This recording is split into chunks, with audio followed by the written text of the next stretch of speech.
Kedysi som býval hrdým strážnym psom. Zubami nechtami som chránil svoju pevnosť. Hrdinsky a bezpodmienečne. Vodne i v noci. Až do dňa, keď prišla tá inovácia.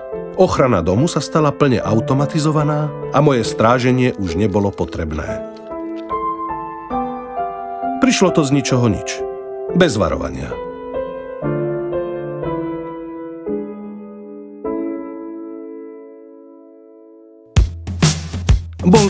Bol to ten najšťastnejší deň môjho života.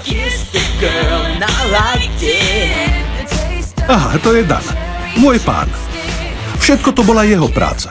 Toto je jeho príbeh, nie môj.